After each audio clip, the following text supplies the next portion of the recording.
Okay, it's giving me a message. Hold on. Okay. Okay, here Got we it. are on Okay. YouTube. Okay then, are you ready? And you know what you're gonna you know where you're gonna Yeah, I'm gonna start. start off. Yeah, I'm gonna start off by saying hello and welcome to a second episode of Episode Par. 02. Okay, you got it. And Mhm. then tonight and then here, let's practice. So what's tonight's topic? It's gonna be social media, the pros and cons of Fi- social media. Fine. We can, or I called it From good and evil, or I called it good yeah, and the good. evil. Yeah, you know what? I like that better. I like that terminology. Yeah, the good and evil of So social media. social media. So it's called social media, good or evil. Hmm. Okay, Yeah. social media, good or evil. Okay, ready? Okay, ready, Eden? Okay, Yes. so trying again, deep breath. Don't worry about the other thing. Three, two, and one. Go ahead. Hello, hello, and welcome to our second episode of Par Philosophy and Religion. Here is me, Eden the Wise, and my and my co-worker. Co host, Aaron's Opinion. Welcome back, everyone, to episode 02 of episode 02 of Par Philosophy and Religion. I like that. By the way, tonight's topic, Eden came up with a great one for this one, and I came up with a great name for it: social media. Yeah, it's a very familiar topic, isn't it? Social media, good or evil? We're gonna tackle that and answer that question in the next hour, and the next hour starts right now. All right, All you right. now have 1 hour, and we're gonna walk through this. We're gonna walk through this maze together. So Eden, where do Mhm. you want to begin? And I don't really remember how I kicked it off, but as I like to say, since you're responsible for this, since I'm not very responsible for this project here at Aaron's Opinion, Okay. why All don't why right. don't you take the blunt of the why don't you take the blunt of the blunt of the blame here, and dive right All in and right. talk about social media and your true feelings from a theological perspective, and then I have some comments along the way. All right, go. Okay. I think it's where to start. Okay. Well, see, Let's see. it, Let's define social media for those people who don't know what we're talking about. Let's try yeah, there. let's start there. Let's start there. Uh huh. Oh, I'll go ahead. For me, self definition, it is a publication of the world in and of itself. It is publicizing the world as you view it, as they give it to you. It's spoon feeding you whatever the media or whatever the um what's another good term? The commercialization is trying to sell to you. It's spoon feeding you and telling you, this is the world. This is how you should react to the world. Watch my show. Watch my video. Watch my commercial. If I had to just give a blah definition to it. Right, right. Well, that sounds good, Eden. Someone might ask, especially a much older person might ask, well, is social media good or evil? So we're gonna start by breaking down the good. What do you Okay, I think like to from start a the good first. and it's had actually to some extent you've probably had some good experiences, right, using social media for good, right, in your Oh work. yeah. So why don't you start talking about that, and then I'll jump into the evils. Go. Okay, it's par philosophy and religion. So I'm gonna start off by trying to put this in a religious perspective first, Mm-hmm. since that to me would be the hardest part to link social media with old school religion. So for me, um, I would take the Bible for example. Let's go with the original text from Hebrew. um, as you translate the Bible, you're putting out um, what the Bible is, and you're reaching out to other people via translations. Not everybody knows Hebrew, not everybody knows Greek.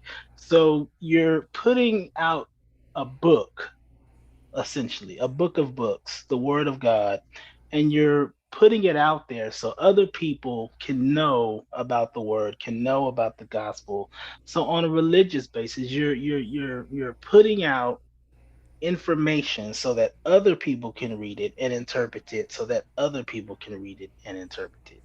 Um, on a more simpler note, you have today social media. A lot of churches like to go online on Facebook and YouTube. So that's the positive sides of social media. You're putting yourself out there so that the world can connect to you. As far as on a positive note, sometimes you may put a positive message on your Facebook page, or if you're vlogging or you do a lot of online blogging, you might put maybe a scripture or a nice saying or something to uplift other people. So, there's some positives, there's some good in some social medias. Uh, but now we can go ahead and you can give some examples of the evil. Well, what I would like to say to that is that, well, wait a minute. I have a question. So I'm sure that Okay. you've broadcast some of your sermons through Zoom. I know you've done it. I remember vaguely in the back corner of my brain that you've mentioned that, yeah, you've broadcast some of your sermons before using Zoom and social media, right? To members, not necessarily online. We've zoomed it to other members of the church. Yeah, Those who couldn't You come out. created a Yeah. Zoom Uh link huh. for, Yeah. yeah, you created a Zoom Yes. link and only they were allowed to get into it. Yes. And Yes. that's a very good way of doing it. And it's never a sin to create a social media, a No. group that is, it's never a sin to do this, to create a group and say, well, this is a private group. I need to approve you. I need to send you need to be approved before we can let you in. It Hmm. never hurts to be the gatekeeper. That's a No. critical role in social media, and making sure that it's used for good is to know that it's okay to turn people away. Yeah. That's one of the reasons why it can be good. However, there was a really good video that I watched today.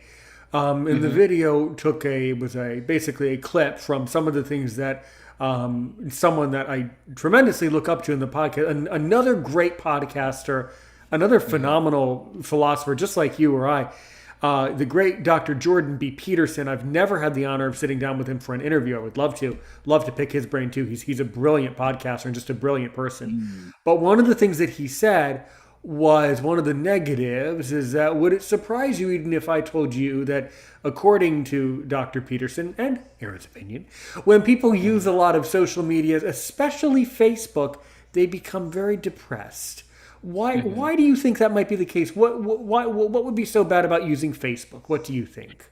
Okay. This is gonna be a little minute. I'm gonna describe this. Gonna break it down. Facebook is not necessarily the problem. The problem is the way it's been utilized over the years. We take an example of Facebook, okay? And man has a way of idolizing beauty, which is a big no. It's a big problem. For example, you get a nice looking young lady or a nice looking young man on Facebook, he starts to get followers. Okay. People start to engage in his social life. They want to know what they're doing. They want to know what they're up to because now you're starting to get fans that are coming on your page because they see this nice looking person and now they want to further engage with this person. Some, want to date this person. Some want to idolize themselves or visualize themselves with this person. So, when you go on Facebook, it does something to the psyche of a person. It feels good to be loved and wanted. It feels good to be idolized by the world. So what it does to the original host that's on Facebook, it kind of makes them feel some kind of way of, I'm important now. I'm defined by what the world says I am. A lot of people, hundreds of people are coming to me and saying that I'm a good looking person. And now it's kind of made me feel that good looking person. Now the negativeness in that, and it's always good to feel good, but where the negativeness is going in that is now you're just seeing the beauty in this person. This could be someone of great knowledge, someone of, but you're not looking at the inside. You're idolizing the outside. and when it does to the other person, it kind of diminishes their humbleness. Now, this is not for everybody. This is not a one size fits all conversation, but for a lot of people, what it does is it dishumbles them. It makes them feel better than. It makes them feel that I'm better than you. So that's why you see a lot of negativity eventually in Facebook. You see a lot of people downtrodden other people to say, I'm better than you, I'm more popular than you. It leads to internet bullying almost. Well, almost all the time.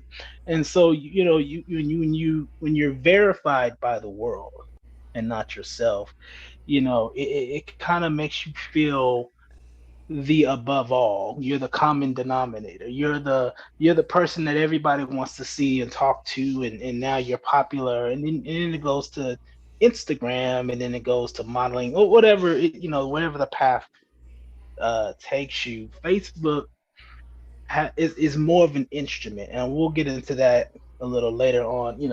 It's how you utilize these instruments in social media that can either turn it one way or the other, if that makes sense.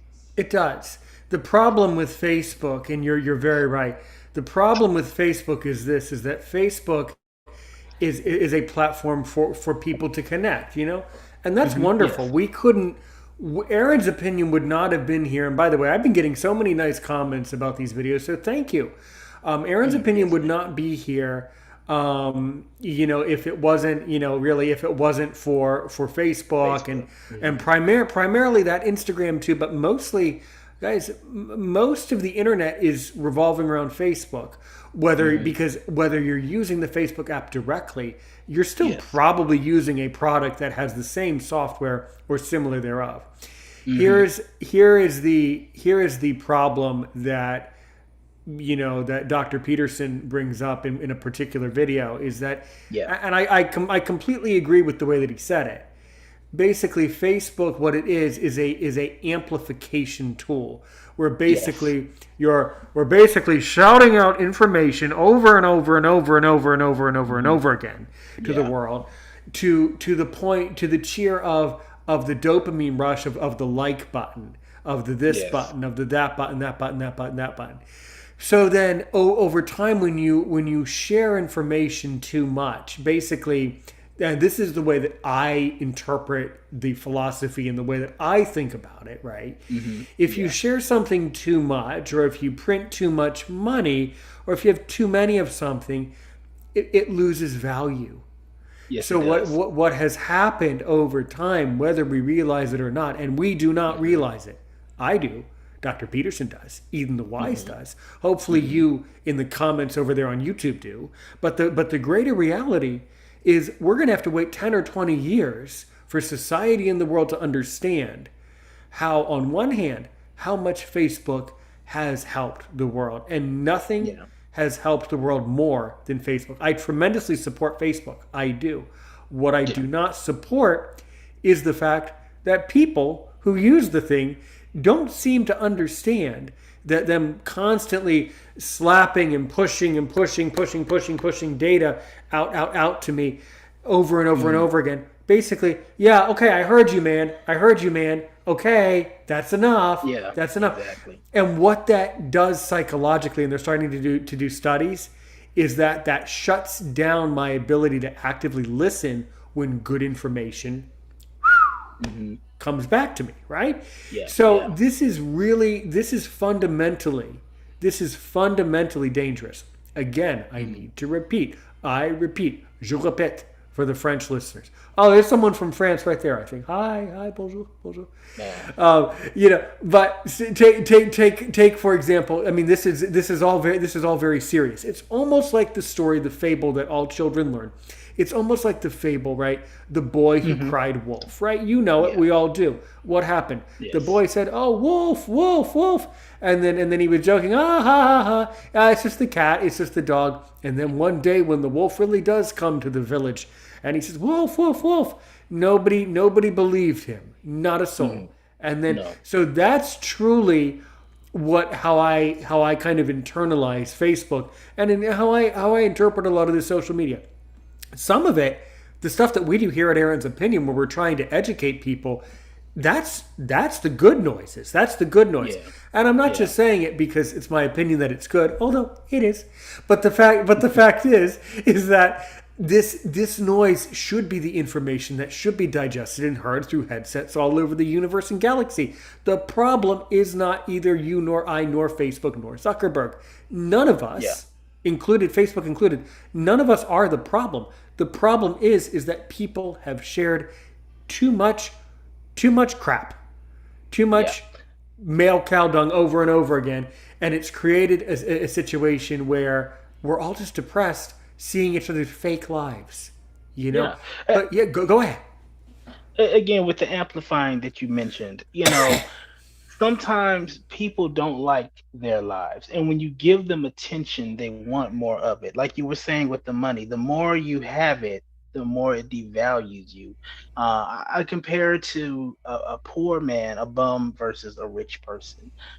Poor people appreciate food because when they get it, they've been waiting for it so long. But the more richer you get, the more you're fed, the more you start to eat, the more you start to build money, and you're a millionaire now. You don't have to ask. Servants are feeding you. You just snap your finger and people are feeding you. You start to lose the appreciation you had when you didn't have it. So when you get on Facebook and you know, your lives are so depressing, but then people are feeding you attention. So now that you get all this attention, you're just blasting your whole life online. The good, the bad, and the ugly, and you start to lose who you used to be when no one was paying attention to you. When you went on Facebook for the very first time and nobody knew who you were, and you put a post down and you got maybe 2 likes, and you were like, oh man, nobody cares about me. I put this down and I only got 2 likes, no one's responding to me. But the more and more attention you get due to the tool of Facebook. Because, like you said, I'm with you. Facebook and Zuckerberg are not the problem. If anything, I'm happy for him. A little jealous. I didn't think of Facebook first, but I'm happy that he struck gold with this way of communicating with everybody. But some people out there in the world use it for other reasons, and it devalues what you used to appreciate in life before you were popular and everybody cared about you and everybody liked your photos and your comments. You know, it's like the more you're given, the more it devalues someone. That's why when you don't have much, it sort of is a when I say a blessing is not winning the lottery. A blessing is when something you've never had comes to you right when you needed it. And sometimes when we look at social media, it turns you from one way to another, pending on how you choose to use that social media. That's exactly right. By the way, to clarify, yeah, I'm very happy for Zuckerberg, and he did an excellent job on a recent podcast that I also tremendously really enjoy listening to Zuckerberg and Lex talk about the things that are going on. Zuckerberg did a Mhm. great job, and Yeah. so to clarify, what it is and why Facebook has developed to where it is Zuckerberg didn't create a new way of communicating. We've always been doing that, right? Hello, hello. Mhm. That's communication, Mhm. right? Oh What yeah. Oh yeah. Zuckerberg created was he found a shortcut. What it was Yes. before Facebook, there weren't ways of messaging people in other countries. They didn't have it. So if you wanted to talk to your friend, and I don't know, I'm the young guy who turns 32. Actually, when this episode is published publicly, when it Mhm. comes up in your home screen on YouTube, I will. That's my 32nd birthday, by the way. So Oh so nice. today, so we're going to say that today, when you're actually watching, it is July 2nd when you're watching this, and I ironically. So because of that, when I was a little guy, I mean, Eden, you Mhm. can educate me more than I can. You know about it better than anyone. When Okay. when I was a little guy in the 90s, if you had your relative overseas, you didn't hear from them. So No. what happened was, right, because it was either too expensive, or if they did get on the phone, you couldn't really hear them very well. There'd be No. static or things. But the point is that when you create a shortcut, when you create a product with a shortcut, what you're creating some liability, you're creating some other problems that need solutions too, and Yeah. And that's the And, problem. Go ahead. yeah, and that's the problem with a lot of things. When you look at technology and Mm-hmm. social media today, like you said, back then you would be lucky to write a letter to your relatives overseas. When you had dial-up computers, when you called, it cost money, amounts of money to call overseas if you had friends and family overseas. Now we have WhatsApp where we can make free long distance calls if need be. And so there's the pros and cons of communicating. You can now reach out to other people around the world via social media, which is a good thing. Religiously speaking, I could go online and start having sermons on my YouTube page, which I might thinking about it, and reach out to a greater audience around the world because YouTube is a worldly thing, but also there's the other side of that coin where you can be negatively on social media. You can reach out to start fights with people on social media. Huge You problem. know, And it's you know. very, very serious. It's And we're extremely. gonna do we're gonna dive deeper into that by the way Well, later on. well, you brought. Wait a minute. You brought it up right there. Okay, diving board, boing. Okay, dive into it right there. Yeah, actually, Okay, okay, dig in right there before you forget what you would want to say about it. okay. I'm Jump, gonna bite go into it ahead. right Let's there. just go Go, ahead and jump go. in with the sharks. Okay, people, not me, you, and other people, but people, some people, majority people in the world, believe it or not, love negativity. Love negativity. Now, what do I mean by that? You turn on the news today, you hear all this negativeness. You hear all about the school shootings. You hear about the shooting down the street. You hear about the robbers. You hear about this. You rarely hear about the good things in the world. You rarely hear about that. You know, people know who are controlling certain avenues of social media.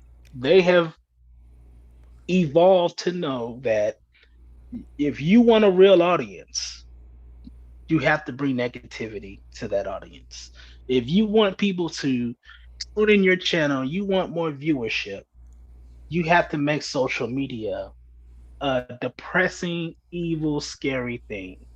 People look at the news more, unfortunately, when there's rumors of wars when it comes to Russia. People tune into the news more to listen about the school shootings in the world. When you let them put something like this second grader made straight A's and he struggled, but he made straight A's. People don't want to hear that. Majority. They don't want to hear that. Same thing for Facebook. I can go on Facebook right now and say, I'm looking at this beautiful tree. This is so beautiful. I mean, this tree done went through so many things. Please like, share, and comment on this beautiful tree. People don't care about that. But let me go on Facebook and say, I'm about to go choke out my girlfriend. She won't cook me breakfast. Everybody wants to hear about that. Everybody's like, what? Did Eden say that? Oh, wow. Let's read this comment. Oh, he did say that. Let's share it with my friends. Hey, did y'all hear that Eden said he wanted to choke out his girlfriend? He wanted to go blow up his job? People are more in tune to rush to the bad news.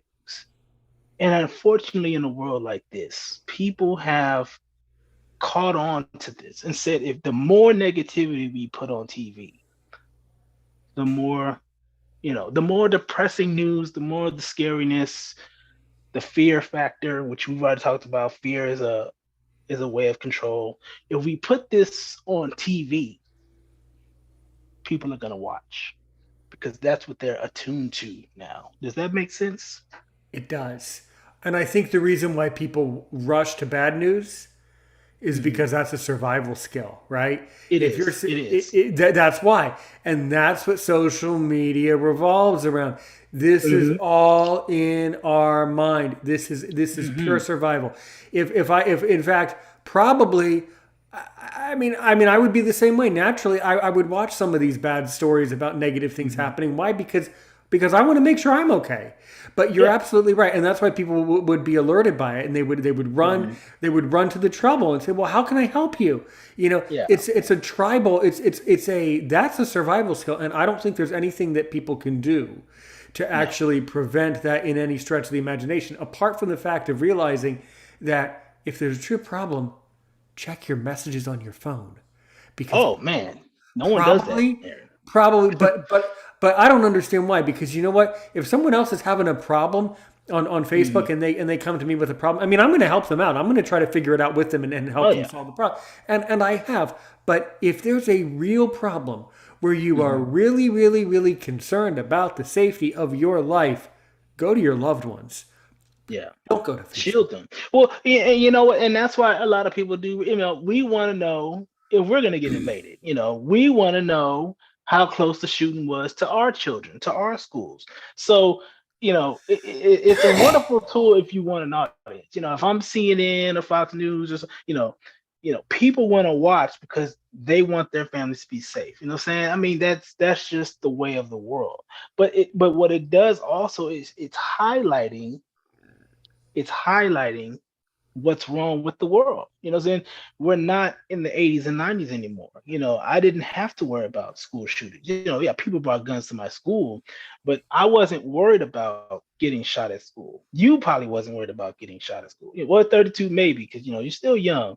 But you know, we didn't think about that in high school. Right. Nowadays, people have to make decisions on do we send our kids to school or not, because social media can also be weaponized. People brag about this. People flash their guns on Facebook. Oh, look at me, I got this new Tech 9, I'm in school, blah, blah, blah. And some people think that's cute. Some of your friends is going to think that's funny. And it can be weaponized so badly to where nowadays it's almost as if they're trying to desensitize Americans. They're trying to say, look, guys, let's just get used to it. This is going to be the everyday norm. We need to start doing drills. We need to start buying more guns to protect our kids because this is what we have to get used to nowadays. And so, social media, another positive on that, it does serve as a warning sign. It does say, look, this is what's going on, guys. Open your eyes. Look, this is reality. We're not making this up. This is happening all around us. We're just bringing the bad news to you. But it's so bad, it seems like that's all that's around us. I mean, it does good things. There's PAR that brings us good news and education and a positive message at the end, But and then there's just the bad news you see every day when you turn on your TV. We're surrounded by these Absolutely. Yeah, yeah. And I mean, I think you really put your finger on the problem is that people are just so surrounded by all of this things. that that this is a major issue. And I remember being a little boy and having my parents. My mother was especially paranoid about it, talking to me about guns when I was a little guy, Hmm. because I was 8 or 9 or 10, right around Columbine, in Colorado, Oh and yeah, that. you sure was. Yeah. Yeah. So she was really freaked out. Obviously, my mother Mm. was traumatized by it, as all the parents were. And like I've told you in the past, I don't know how much I have told you, but I grew up in a very small community in Maryland where, Mhm. luckily, we didn't have to deal with those types of things. But that's just how it was back then. And so then, moving forward to that, I want to know, or what have you noticed? Another big danger that has arisen from social media. Another big danger is the concept of mega churches. And no, I Yeah. know, I already know. No, you are not the pastor of a mega church. Sorry to No, disappoint you no. already. Well, I'm not even a But pastor, but good. that part I know, but no, obviously you're working for a normal congregation. But Yes. this is, and then another, and I just can't help myself, because it's a special series, special section of Aaron's Opinion. I can't help but compliment the greatest thing that we as creators can do is acknowledge and look up to and compliment other people that are doing a great job in our lives. Hmm. And Jordan Harbinger, another one. I would love to interview him, and I wish he would interview me. Trust me.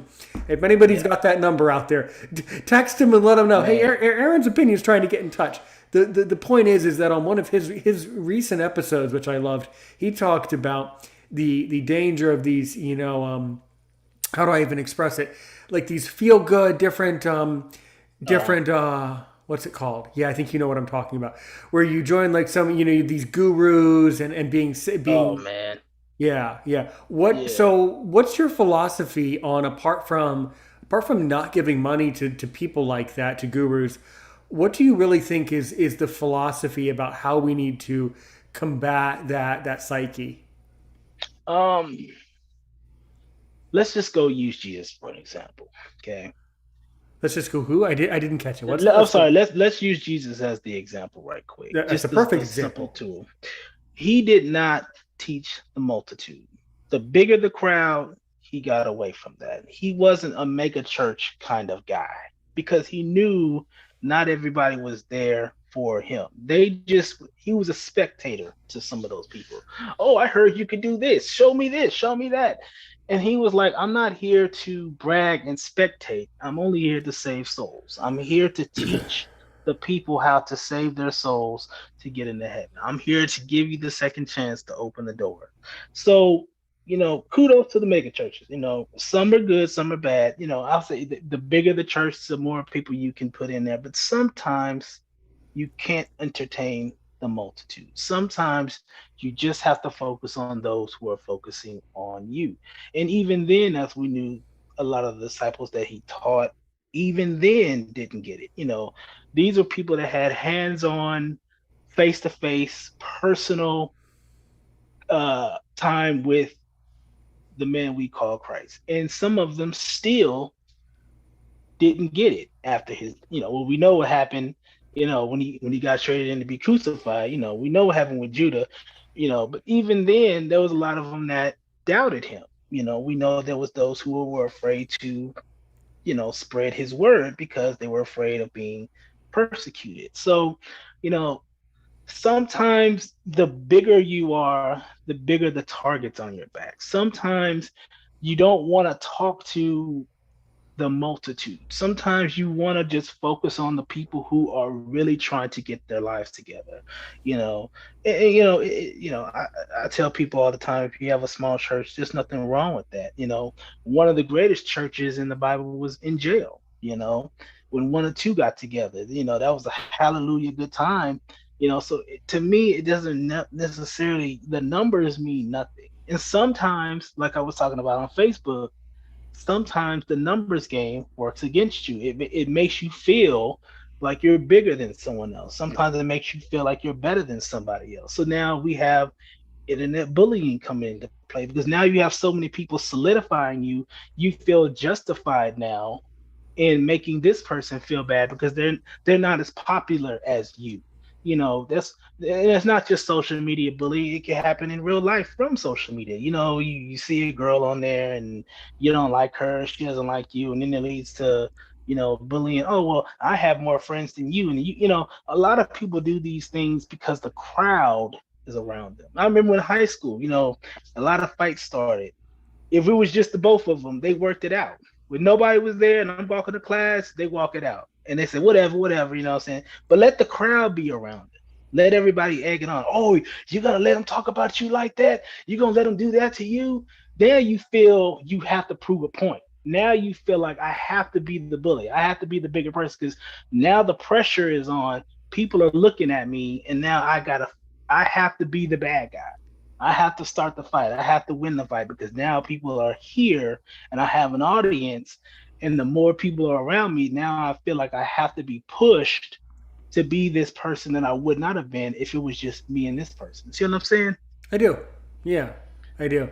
And I think it's a huge problem. There's nothing wrong with a small group. It's easier. It's easier to be successful when it's small, actually. Yes. The chance of it going better, the more people you have. Although I do wish I would like people to join this Zoom meeting, and I'm sure many I of would them love a have. million followers. Yeah. Actually, I wouldn't because actually I wouldn't want a million followers. I would just want one more great one. Yeah. It's about one more one thing at a time. Because actually, the more followers you have, then the less Hmm. things you're supposed to be saying. So This is true. yeah, you got to be careful what we wish for, because Well, that can, yes, go yeah, ahead. I like to go back to the one man Go today, back a to it. million people tomorrow. Sure. I don't want to be the guy. I don't want to be the guy that millions of people look at and say, "Oh, Eden, man, those are great words." No, I want the person that hears what I'm saying to be that guy to reach a million people. Not necessarily at the same time, but again, like we talked about in episode one, the domino effect. Eden said this. Well Now done. I'm going to Great. take what he said and I'm going to transfer it to this person. That person's going to hear what he said and transfer it to that person. So now I've started a trend on helping the next guy that's going to help the next guy that's going to help the next guy. You know, I don't want to be the richest guy. I don't want to be the most popular guy. You don't want to be the most popular guy. I want to reach somebody who can help somebody 30, 40, 50 years from now. You know what I'm That's saying? exactly When right. YouTube's just as a novelty and no one's ever heard of it, it's us tube now. What's YouTube? And then they pop in this little chip that lets them see old YouTube videos and they listen to something we may have said that may affect them 40 years from now. That's the main goal. I don't want to preach to the multitude. I don't. Sure. I want to preach to those who need it. I want to Yeah. preach to those who are willing to put their hands up and say, yes, I do want to learn more about the Bible. I do want to turn my life over to God, because not everybody wants that. Some people want to Mm-hmm. hear you talk to use it against you. It's a, that's a huge problem, and that's why you should always let, when you're being interviewed or when someone asks you a question, the greatest answer that you can give is, well, what do you think about that, or Yeah. or your move. You Yeah. tell me what's going on. I'm not telling you what's going. Hmm. I mean, it's hard because it's a very complex, psyche, because you have to stop your mind, and it also takes a lot of confidence to say, well, no, you tell me first. Hmm. That takes a lot of training, mental training, and mental concentration to say that just the right way, so that you're Yeah. still being cool with the person, but so that they actually give the right answer. You have to Yes. say it just right. It's very tricky. And also too, when you're a child in America, you know it, but we do have more and more listeners from overseas. Children in America, at least I was trained to be quiet as a child. Don't Yeah. don't Oh, me too. talk. Right. Don't talk unless you're spoken to. And Hmm. and if you do talk, you're going to be polite. And if you aren't, it's going to be a huge problem. And in fact, I Yes. remember several times where I tested that water to see, hey, are my parents going to find out that I said this? And they found out, and it was Oh bad. man, And they found they out. always do. And that's good. And that's good, because I Yeah. remember now I'm an adult who understands. Well, that's why they said this to you when you were 8 years old. Because when you're 32, you need to remember what they told you when you were a child and when you didn't Yeah. listen. Funny. Go ahead. Funny you say that. Funny story. Funny story. Of Go course, go ahead. Go ahead. Yeah, tell me. people know I got kids. I have a 12-year-old, a 3-year-old, and a 1-year-old, and a 25-year-old in Oklahoma somewhere. But that's a different story. But every time I say something to my kids, I get after them. I get flashbacks of when I got after, and there's a Geico commercial, or I think it's a car insurance commercial. It's like, how do we can't stop you from being your parents, but we can save you $15.50, Yes. something like Yeah. that. Yes. Yes. Yeah. I Yeah, remember I haven't seen that in years, but I know exact. That is a great. I mean, every Geico yes, commercial is great. Okay. Yeah. yes, I love Geico And commercials. then we have to say this episode of Aaron's Opinion is not sponsored by Geico. Okay. Yeah. Not 15 minutes, Oh, etc. Okay. But yes, you're right. So Geico, that company, it's a great company, great yes, commercial. That's a great example of communication, because it yes, helps you to remember. Exactly. it does. It Yeah. does. Yeah. Mm-hmm. Mm-hmm. And so I just, yes, every time I think back, and I'm like, God, I sound just like my parents do now. I'm telling them get that, don't do this, don't do that. I'm like, I used to hate it when I was a kid when my parents would tell me, don't say this, don't do that. And here I am doing the same thing they did. I'm just kind of like the trending circle of life. Now that I'm an adult, I get it. You know what I'm saying? I get it. So I was so mad at them, but now I get it. And the important thing though, I don't want them to get on social media and Good. boast of themselves. I don't want them to get out there and say, look at me, I'm beautiful, I'm this and I'm that, and I'm so glad my 12-year-old's like that. Even she's a darling. She's very talented. She's a beautiful young lady. She's very unique. And I'm glad that she's not that kind of person that is just out there. Very proud of that. That's excellent, and I know Yeah. I never doubted you, and I'm not surprised by that. But that's good. I mean, and I mean a lot of these blind people that we talk to. Of course, we talk to sighted people too, if you're listening. But Hmm. many of our audience are blind people, and they always wonder, well, what's the right age to get a blind kid an iPhone and this phone and that? And the answer is, I don't know. I do know that my mother didn't let me have a phone until I was like 18, 17 or 18 Mm. because she knew that I wasn't ready until that age. And Yeah. until they're that ready to understand the Hmm. responsibility, then then it's a pretty important thing, you know. Yeah. Hmm. Yeah, because and when they say you're not ready, they knew about social media. They know where phones can lead. Sometimes we can get in trouble with technologies. You know what I'm saying? Computers, you can get a computer and get arrested for going to the wrong sites. You can get a computer and lose your life talking mess to the wrong person. Sometimes you got to be mature and educated enough to utilize social media in a way to know the pros and cons, because again, it can be weaponized. It can easily be weaponized. So many people have lost their lives over social media. So many people lost their lives getting behind a car, not being ready.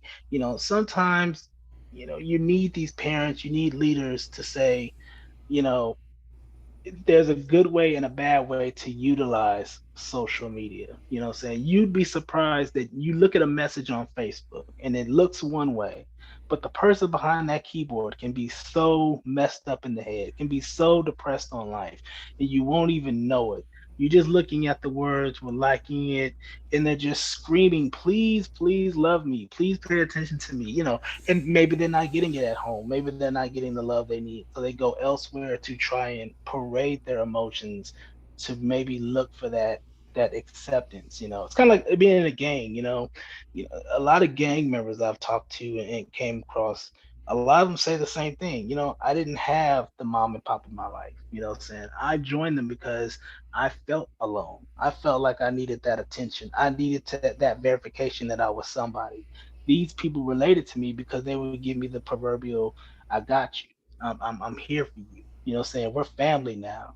If anybody mess with you, I'm gonna deal with them myself. And sometimes when you don't have parents doing that for you, you tend to go to negativeness, like Facebook or whatever, and you look for that attention somewhere else. And sometimes when you look down the tunnel of evil, a lot of times it's looking back right at you, and people don't realize that. It's a brilliant You point. know. It's an absolutely Mhm. brilliant point. You're so right. You're so right. Yeah.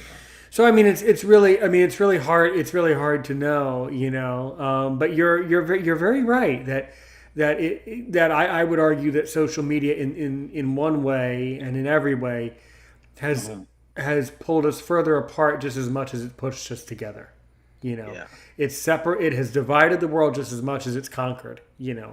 Which Yeah. is It has. it's a very serious matter. And well, I don't know. I mean, do I would wonder, do you find yourself bringing up, these things in your sermons when you have to really talk to people who care? In other words, when you talk to someone and that person's not only a member of your congregation, but they care about Hmm. you and they care about the congregation, you really sit down with them, at the lunch or whatever, and you really start talking to them. Do you bring up social media? How do you, what types of Um. social media things do you talk about with them?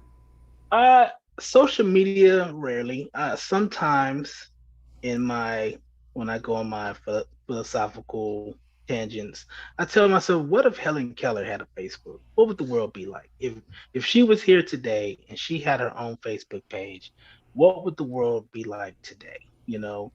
But when I have my sit downs, what I try to, and when I do compare social media to reality to them, I always tell them it's all about the message you're trying to bring. People have very, very powerful tongues. You know, I can put something on Facebook or YouTube that could change the world. You hear me? Could change the world. Yes. Or I can put something on Facebook or YouTube that could break the world.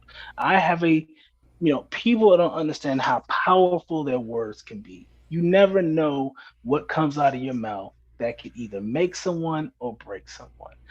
Sometimes you have to be careful how you utilize social media in the world because you don't know who's watching. People are easily influenced. Not me, not you, but a lot of people are easily influenced. People are not born hating someone. See what I'm saying? You're not born hating people. That's something you're taught. And sometimes when you look at social media today, you're taught how to be something, good or bad. I could be just this innocent, sweet person. All right. And I go to a website that's showing me all these bad, evil things. And on the end of those clips, you need to destroy all tall people because they're just going to walk all over you. If I watch that enough, I'm going to start to believe that. You know what I'm saying? If I watch negativity enough, I'm going to be convinced that I should be negative too, because this is what has been presented to me. Because people are easily influenced based off of what the message is. If I have a problem in life and I've been going through things my whole life, and somebody goes online and tells me, you need to forget about the world, it's not your friend. You'll never ever have peace and happiness in your life. You're never going to be somebody. I listen to that long enough, I'm going to start to believe that message. Why? Because I'm relating to that. That's relatable because now I've had a bad past. This guy on this social media is telling me that the world is trash, and now I'm going to believe it. And now guess what? I might pick up a gun and go shoot a school. I might kill my parents. I might do something crazy that's going to put me in jail. People don't wake up and say, I want to shoot a school. That doesn't happen. Sometimes we look at social media and it weaponizes us to think that that's okay. You know what I'm saying? Because now my world is messed up. I'm going to go mess up your world now. And so that's the dangerous part about social media as well, if that makes any sense. It does. It does. And these and social media can definitely be weaponized, and it can also, I think, be a tremendous medicine for It people. can be. It can Yeah. be, and in many cases it actually is. But the problem is that if it's weaponized once, people remember the weaponization. It's That's the called problem. copycatting. Yeah, it's a negative domino effect. It's a negative domino effect. Uh, Columbine, like you mentioned earlier, people Hmm. looked at that and said, "I want to be better than that. I want to be the better killer than that. I want to match that guy, and I want to trump what he did." You know. But the positiveness and all that is us. You can look at Par and say, you know what, I want to make a show that reaches out to people and helps them. So, there's positivity in social media as well. I don't want to put the sand in the hourglass on one side of the glass without, for me, it's a balance. It's equal. It's what you choose to do with it. What I'm saying? Social media is a tool. What you choose to do with that tool, I can use a shovel to plant a seed, grow some vegetables, plant a pretty flower, or I can use a shovel to bury bodies. What I choose to do with that tool is at my discretion, but the tool is there. The shovel's not the problem. It's what you choose to do with that shovel. See what I'm saying? Yes. Yes. Yeah. It's definitely a tool, and Mhm. we need to make the right choice. So, I mean, I guess another huge question Okay. is so when you look at all this social media, I mean, is this, and we were I think we definitely we were talking last week about Revelations and all that serious stuff about how Hmm. I Hmm. commented how I think Revelations is actually the reflection of someone's recorded history. So basically, Yeah. is all this social media, are we recording history, or basically is social media the revelations of today? What would Yes. you say to that? Most definitely. Let's look at the Ice Age. Let's look at the evidence we've seen in our past, where we came from. There's texts, there's evidence that civilization was somewhat where we are thousands and thousands of years ago. What we're doing now is we are now creating our own revelation. We are creating our time. Somebody is out there writing a book about us, writing a book about our lives. Somebody out there is writing a book about America, what we're going through, and this is going to be read hundreds of thousands of years ago from now. This is going to, we are writing history books as we speak. When you was in high school and they taught you about your history and American philosophy and all that, people had to have lived those lives so that you can read it for yourself. We're doing the same thing. We are creating our own history right now as we speak.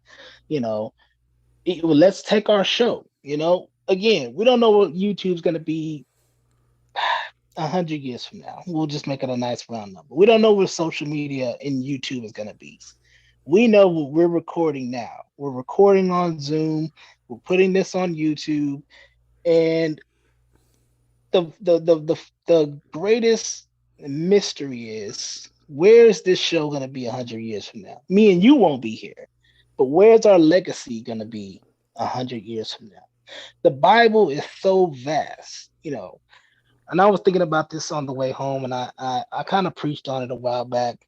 The Bible in and of itself teaches us faith. Okay, we wasn't there. You didn't have a front row seat to the crucifixion. You wasn't there at the Passover. You didn't walk across the Red Sea with the Israelites. Me and you wasn't there. We are reading a book and believing it word for word. You talk about social media and history. We are literally taking a book of the Bible, reading it, and saying, I believe in this. Even though I wasn't there, my faith and my religion tells me that I know this happened. I am a sole believer. You know what I'm saying?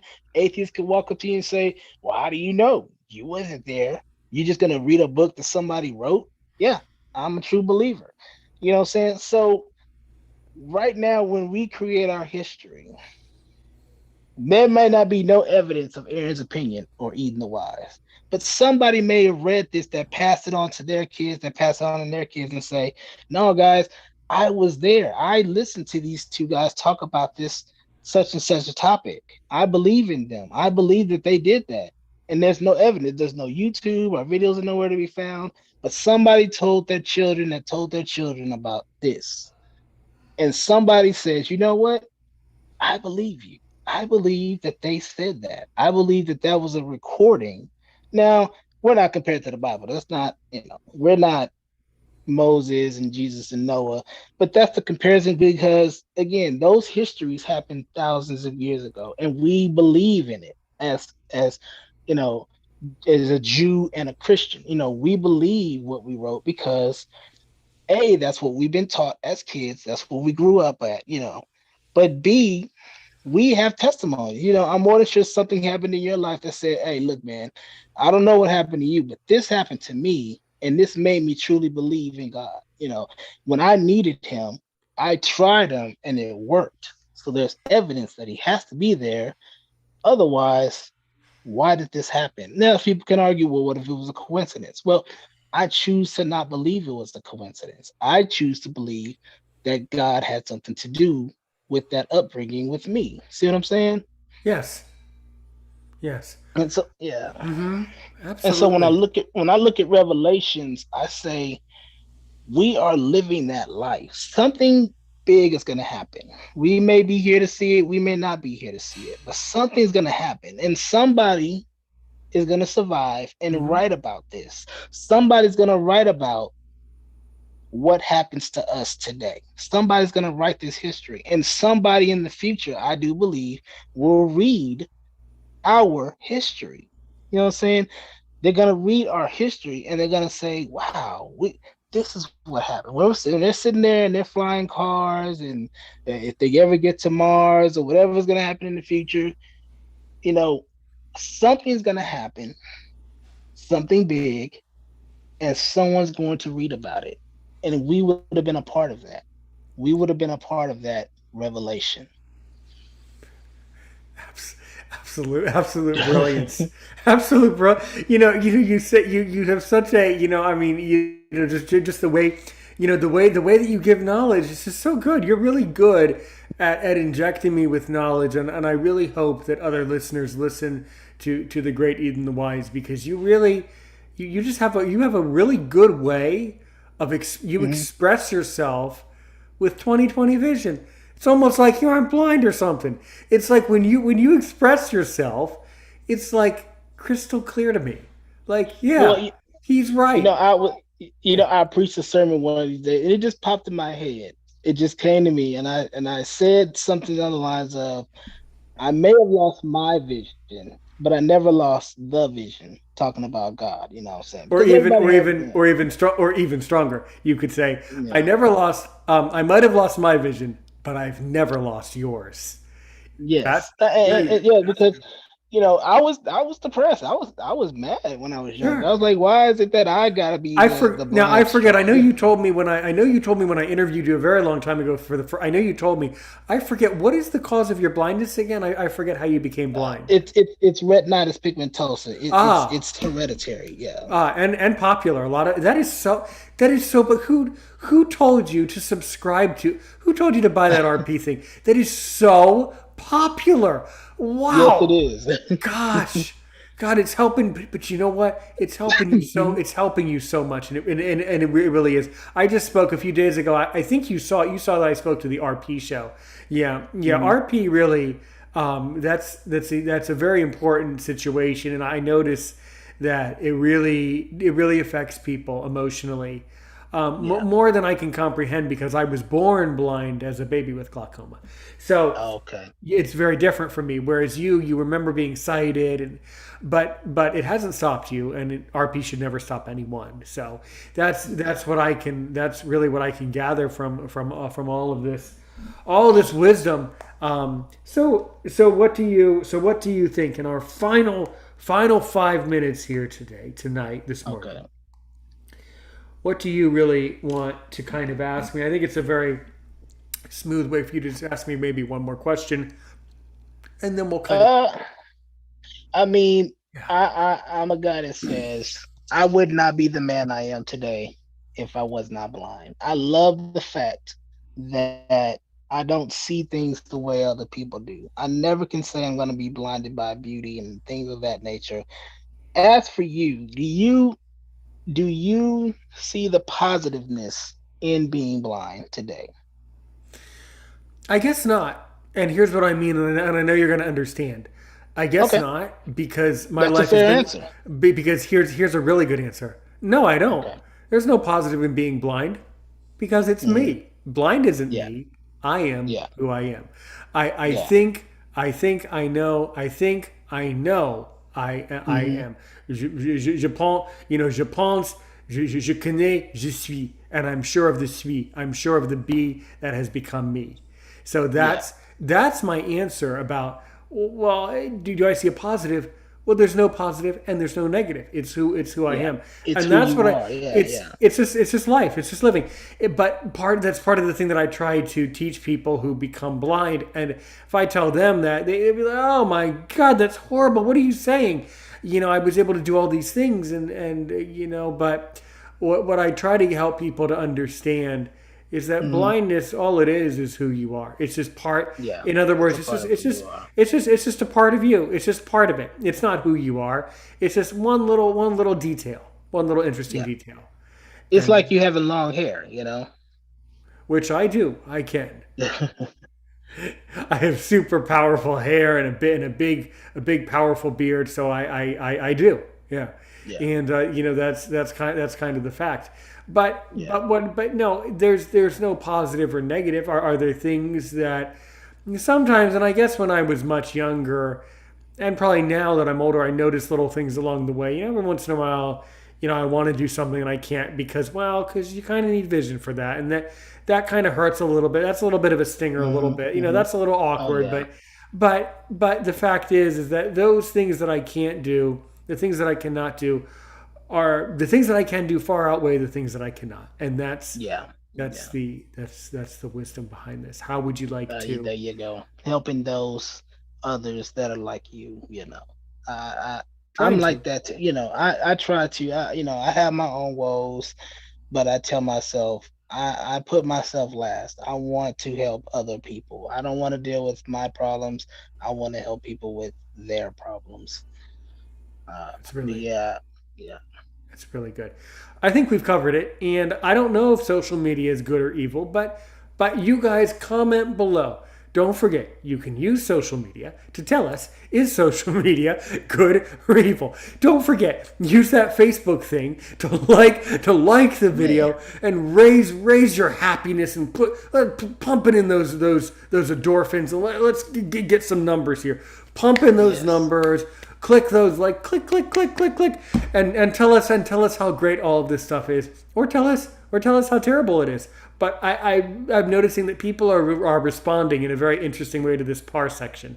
So anyway, like we like to say, I'm Aaron Richmond, creator of Aaron's Opinion. Don't forget, that's the podcast for blind people where we talk about critical issues in the blindness community. Long form interviews on Thursday. Don't forget, where we don't talk about philosophy and religion. hmm Or you can go talk to Eden on Sundays, where we definitely talk about philosophy and religion with Eden the Wise. Eden, it's always an honor to have you here. And yeah, thank you for joining me. Any final words? just want to just especially thank those who are listening, who are watching. Please support us, supporting others. Like, share, put it on your Facebook, Instagram, TikToks. Let's get this message out. Let's get people talking philosophy and religion. Even if you don't believe in that, even if it's not your cup of tea, please support the channel. Please help us get the word out. Like, share, and subscribe. Please do that. And a special thank you from Eden the Wise and the best opinion in the world, Aaron's Opinion. Thank you. And a very special you're welcome from Aaron's Opinion to a wise person named Eden. Take All care, right. everybody. That's absolute perfection as always. Take care, everyone. And how do we end the audios, Eden? Go for it. Help. Go right there. Uh, can I say what you say? One person today, a million people tomorrow. You got it. Help one person today. Help 1 million people tomorrow. Good night. On YouTube, thanks so much, everybody. We're still holding on there. Hey, by the way, I might have to include a question. I want you guys to be thinking in the comments, wherever you see the post, what do you want us to talk about for week 3? I don't know yet. I'm going to have to digest this one. I don't know. Like it, share it, subscribe it, comment below. Don't forget, we're on YouTube. Aaron's Opinion 6 at gmail.com, 1-240-681-9869. Thanks so much, everybody. Thanks, Eden. All right. Well, you know me, guys. I gotta go. Well, I gotta go be happy, and I gotta go raise my expectations on social media and see some great podcast stuff. It's a great way to end the episode. Like it, share it, subscribe it. Thank you, Eden the Wise. We'll catch up later. Catch up soon, man. All right.